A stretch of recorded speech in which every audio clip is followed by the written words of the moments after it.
তারা বসে রয়েছেন। আমি একদম সরাসরি নেতৃত্বের কাছে চলে যাব একেবারেই। সন্দীপন, আজকে দেখা গেল নির্মল ঘোষ তিনি আপনাদের এই বৈঠকে এসেছিলেন এবং যাওয়ার সময় তিনি বলেন যে আপনাদের সাথে তার কথা হয়েছে এবং বাকি কথা আবারও হবে। কি বলবেন? দেখুন, নির্মল ঘোষের সাথে আমাদের কোনো কথা হয়নি। তাকে এই মিটিংয়ে আসার জন্য আমরা কোনো আহ্বান জানাইনি। তিনি নিজেই এই মিটিংয়ে এসেছেন, তার কোনো দায়িত্ব এই মুহূর্তে আমরা নিচ্ছি না। কিন্তু বিষয়টা হচ্ছে এই আলোচনা উঠছে যে যেহেতু একটা বড় কেলেঙ্কারিতে তার নাম উঠে এসেছে, তার দুজন অনুগামীকে ইতিমধ্যেই গ্রেপ্তার করা হয়েছে এবং আজকে নির্মল ঘোষ চলে আসলেন আপনাদের মিটিংয়ে, ঢুকলেন, বেশ কিছুক্ষণ মিটিংয়ের মধ্যে ছিলেন কি ছিলেন না আপনারা বলতে পারবেন? আমরাও দেখেছি উনি এসেছিলেন। এবার তাকে এসে গেছেন, তাকে তো ওইভাবে করে বের করে দেওয়া যায় না, কিন্তু ওনাকে আমরা এই মিটিংয়ে আসার জন্য কোনো আহ্বান জানাইনি। উনি কীভাবে এসছেন, কেন এসছেন, এটা উনি বলতে পারবেন, কিন্তু ওনার কোনো দায়িত্ব আমরা নিচ্ছি না। উনি আমাদের কোনো কমিটিতে নেই, কোনো রাজ্যের দায়িত্বে নেই, এটা আপনাকে আমি দায়িত্ব নিয়ে বলতে পারি। বিরোধী দলনেতার সঙ্গে তার ব্যক্তিগতভাবে কোনো আলোচনা হয়েছে, কিন্তু বিরোধী দলনেতা আমাদের বলে গেছেন যে তিনি কোনোভাবেই নির্মল ঘোষের সঙ্গে কথা বলতে রাজি না। বিরোধী দলনেতার সাথে তার কোনো রকম আলোচনা হয়েছে বলে আমার জানা নেই, কোনো আলোচনা হয়ওনি।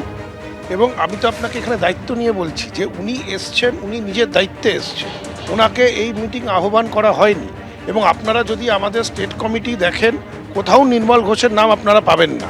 উনি পরের দিকে হঠাৎ করে ঢুকে পড়েছিলেন, মিটিং প্রায় শেষের দিকে। আমরা মিটিং শেষ করার পরে উনি কিছুক্ষণ এখানে ঘোরাঘুরি করে বেরিয়ে গেছেন। আমার আরও একটা প্রশ্ন আছে এবং আমি সরাসরি যিনি নতুন সভাপতি হয়েছেন তার কাছেই জানতে চাইব যে বিপ্লবদা, আপনাদের মিটিংয়ে কি আপনারা না ডাকলেও তিনি ঢুকে পড়তে পারেন? না না, এখন এসছেন, এখন উনি তো আমাদের আগে এমএলএ ছিলেন, তারপরে পরিষদীয় সচিব ছিলেন, তো সেইখানটায় এখন এসছে, এখানটায় হয়তো লাস্টের দিকে ঢুকেছেন উনি। আমারও আগে আমি দেখিনি, আমি লাস্ট টাইমে দেখলাম ওনাকে। ওনার সঙ্গে কারো কথা হয়েছে বলে আমি তো শুনিনি। আর আমাদের এটা কি আপনাদের কিছুটা অস্বস্তি বাড়ালো?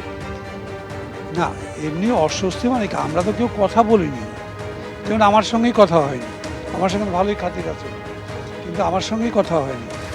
নির্মল ঘোষের বিরুদ্ধে এখন একাধিক অভিযোগ রয়েছে এবং বিশেষ করে অভয়া কাণ্ডে বারবার তাকে ডেকে পাঠাচ্ছেন। এই জায়গায় এই মিটিংয়ে ঢুকে পড়া, তাহলে কি এই মিটিংয়ে যে কেউ ঢুকে পড়তে পারেন? এই প্রশ্নটা কিন্তু উঠতে শুরু করেছে। পারেন ঢুকতে? দেখুন, নিশ্চিতভাবে পারেন না। বেনজল আমরা আটকাবো, বেনজল যেভাবেই হোক আটকাবো। সবে শুরুর দিকের মিটিংগুলি, সিস্টেমে আসতে হয়তো একটু টাইম লাগছে, কিন্তু নিশ্চিতভাবে বেনজল এই সংগঠনে, আমাদের তৃণমূল কংগ্রেসে বেনজল থাকবে না। যেভাবে আগের সময় ফ্লাডগেট খুলে দিয়ে বেনজল ঢুকিয়ে দলটার এই পরিণাম, এই পরিণতি করা হয়েছে, সেইটা যাতে না হয় সেই দায়িত্ব বিপ্লবদার নেতৃত্বে, অরূপ রায়ের নেতৃত্বে আমরা সকলে নেব। একটা প্রশ্ন কিন্তু উঠছে যে যেই বিপদে পড়ছে সেই আপনাদের শিবিরে চলে আসছে একটা শেল্টারের জন্য, কোট আনকোট, অনেকেই এই অভিযোগ করছেন। তাহলে কি এইটা একটা শেল্টার পাওয়ার কোনো সংগঠন? দেখুন, এটা শেল্টার পাওয়ার সংগঠন কখনোই নয়। এখানে আমরা যারা লাইক মাইন্ডেড, যারা দলটাকে ভালোবাসি, যাদের দলের প্রতি আবেগ রয়েছে, যারা চাই যে দলটা আগামী দিন ঘুরে দাঁড়াক, বাংলার মাটিতে লড়াই করুক, বাংলার কর্মীদের কথা তুলে ধরুক, বাংলার কর্মীদেরকে নিয়ে, তৃণমূল কংগ্রেসের তৃণমূল স্তরের কর্মীদেরকে নিয়ে পথ চলুক, আমরা সকলে এক জায়গায় এসেছি। এই উদ্দেশ্য, এই সিদ্ধান্তকে সামনে রেখেই আমরা চলব।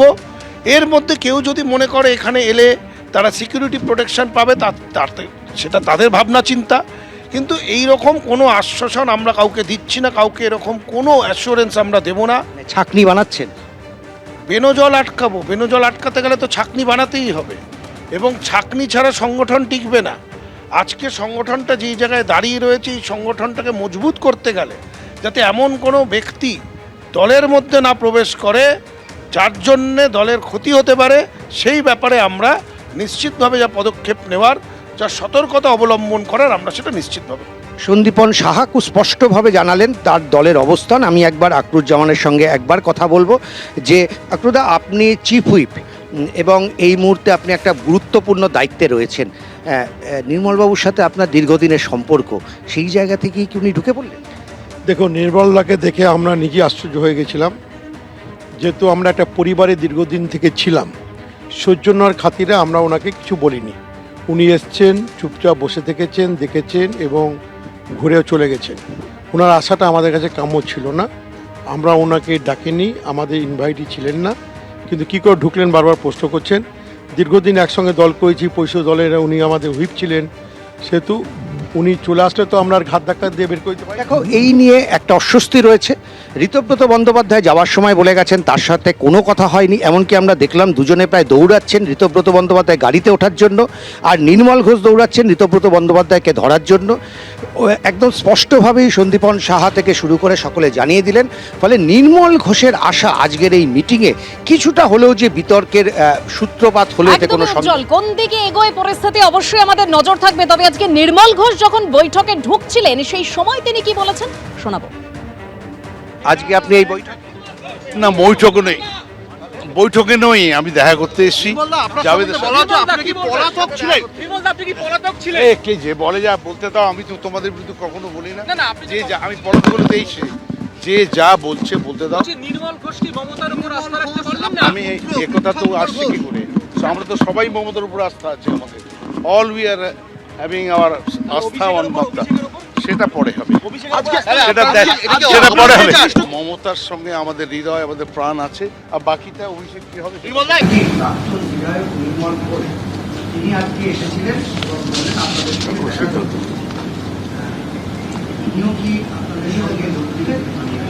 ওনার ব্যাপারে কোনো সিদ্ধান্ত হয়নি, উনি এসেছিলেন, কিন্তু কোনো সিদ্ধান্ত আমরা এখনো প্রকাশ করিনি। না, ওনার সঙ্গে আমাদের কথাও হয়নি। উনি যার কথা বলছেন তার সম্পর্কে কোনো সিদ্ধান্ত গৃহীত হয়নি, আমরা কোনো আলোচনা করিনি। তিনি এসেছিলেন। এবিপি আনন্দ, এগিয়ে থাকে, এগিয়ে রাখে।